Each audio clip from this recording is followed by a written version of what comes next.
Hey ladies and gentlemen, welcome back to the channel. As always, it is Nick here, back with your daily crypto news and analysis. And today we are going to be talking about Ripple and XRP, as well as the vast majority of crypto and finance. And with that being said, let's just dive in and let's start off with this tweet here. So XX, I'm not even going to say the rest of his name, but here you guys have his name.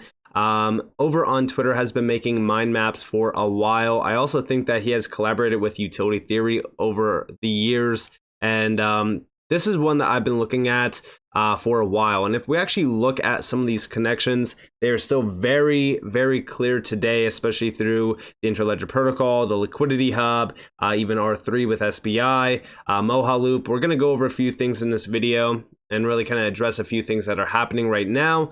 One of the biggest things I do want to take from this is the connection with R3. R3 is the big giant here. They are a private and public blockchain company, mainly focused heavily on institutions. There's a lot of connections with them, with even XDC as well. Now, with that in mind, let's dive into this tweet here from Moon Chaser 2020. So we've seen the big SBI news yesterday with on-demand liquidity extensions. And here we have SBI's Osaka Digital Exchange will start to trade tokenized stocks soon. The exchange will use blockchain technology and aims to offer trading services outside of the Tokyo Stock Exchange's trading hours. Now, this is SBI R3 Japan, and they're actually quoting the London Stock Exchange plans. This is with a digital asset exchange, a blockchain digital asset exchange, which I'm going to be doing a full breakdown on this and the connections with some pretty large names. So definitely stay tuned to that video later on today. But if we actually go over here, we do see London Stock Exchange plans blockchain digital asset exchange. The translated post here is the London Stock Exchange is planning a new exchange using blockchain technology. In parallel, in Asia, SBI will launch Osaka Digital Exchange and start trading security tokens soon. This is pretty big considering the fact that we've seen SBI expand rapidly through Ripple with XRP and then also with Zinfin and XDC.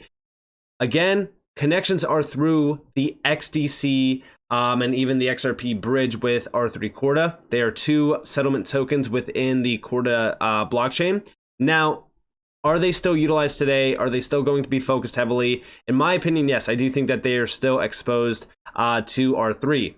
Now, within this, if we actually look at the London Stock Exchange news, we do see the direct quote here. The ultimate goal is a global platform that allows participants in all jurisdictions to be able to interact with people in other jurisdictions, completely abiding by rules, laws, and regulations, potentially multiple jurisdictions simultaneously, which is something that hasn't been possible in an analog world.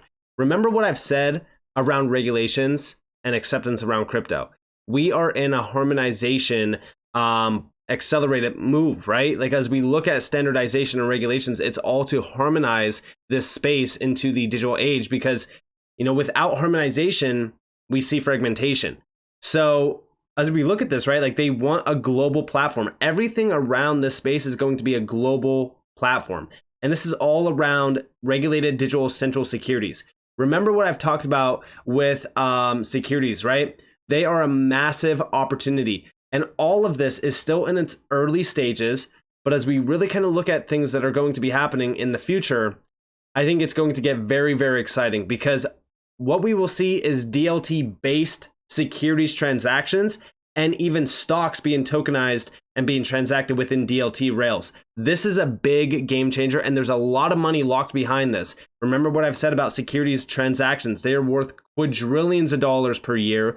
The stock exchanges, right? Like the global stock exchange, over $100 trillion in value. It's insane. So this is very exciting, and it's very big. And also, another great mind map from the same individual. When we look at R3 and XDC and even XRP, you can see the direct connections here. And another big thing that I do want to mention here, right, is that the DTCC with R3 Project Ion, right? This directly connects with Swift. This is a big one. We don't know if this is going to have any connection with XDC or even XRP through SBI because SBI is the gateway. You need to make sure that you are paying attention to a lot of these names, like for example, Impul, right? That's a gateway to XDC, just like SBI is a gateway to XRP. These are all major collaborators, and this is what you need to be focused on, because as we look at these networks, these are networks of networks that are going to be underpinned by digital assets that are going to be settled within the platform. This is very, very exciting.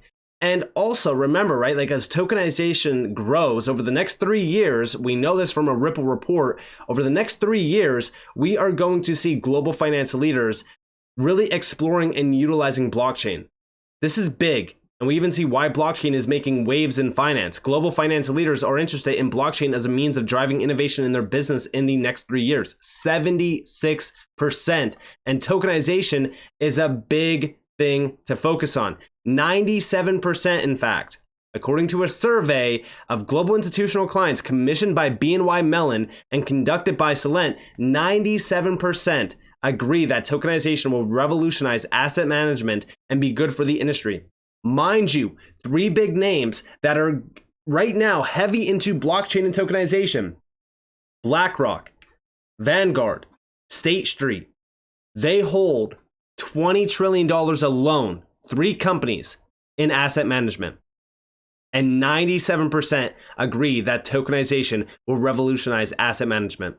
They also found that 88% of investors are comfortable utilizing a digital representation of currency like stablecoins or even tokens.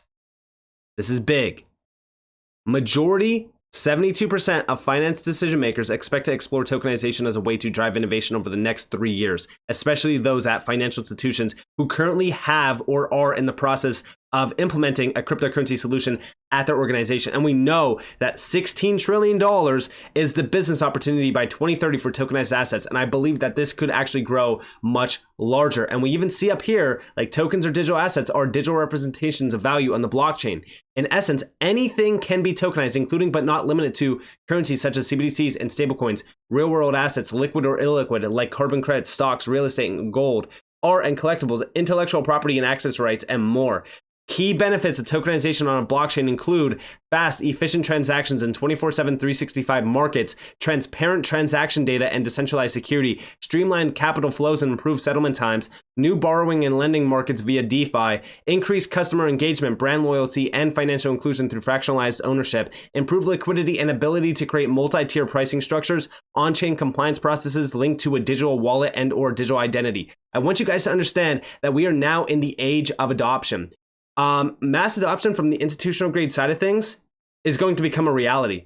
This is game changing. This is a big moment in crypto. And remember, right, like even over here, this is all around tokenization of the entire stock market.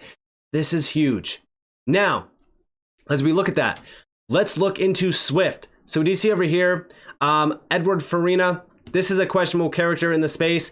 But this video is not going to be, a fake video or anything like that. I've looked over this video multiple times. I figured I would bring this up because I just recently found something very interesting from ISO 2022. Let's do it. And we do see Ripple is taking over Swift. Former member of Swift joined Ripple and admitted it isn't the solution for the internet of value. Brad Garlinghouse calls Swift a competitor developed over 50 years ago, slow and expensive. Check this out.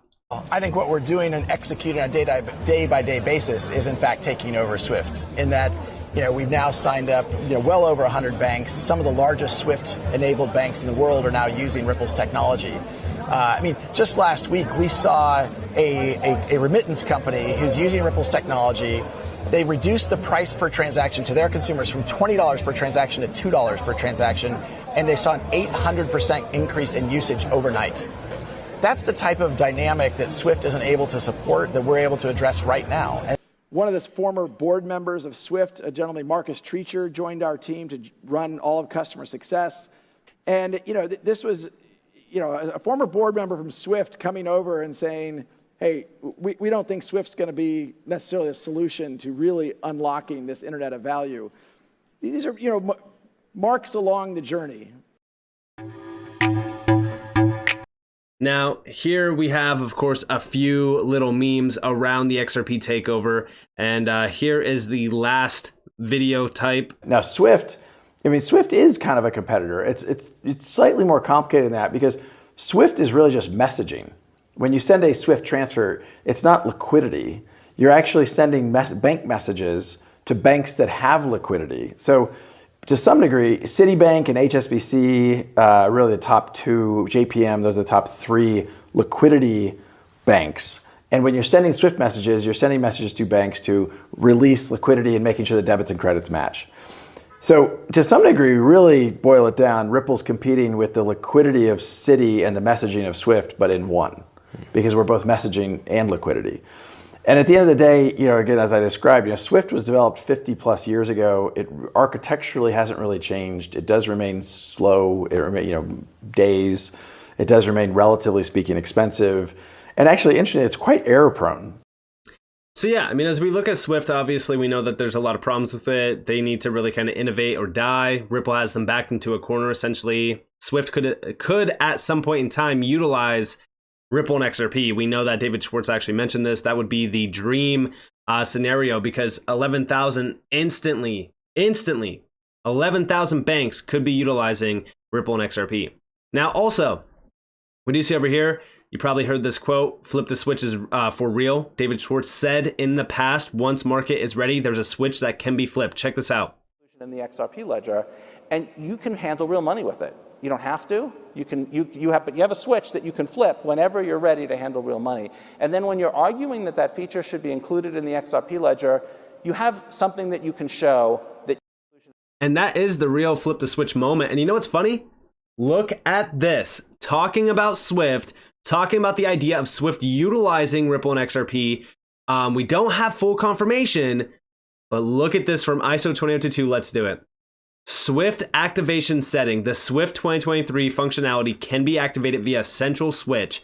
The new functionality can be switched on, switched off in the application, allowing to view and test the functionality before the activation date in November of this year. Now, again, I don't like to be tied to dates, but I think that this is very interesting. Listen, I don't believe in coincidences, but what we are seeing, and David Schwartz mentioned here, versus what we are seeing in this article, it's really similar. I mean, maybe I'm crazy, but it is pretty much word for word what he just said.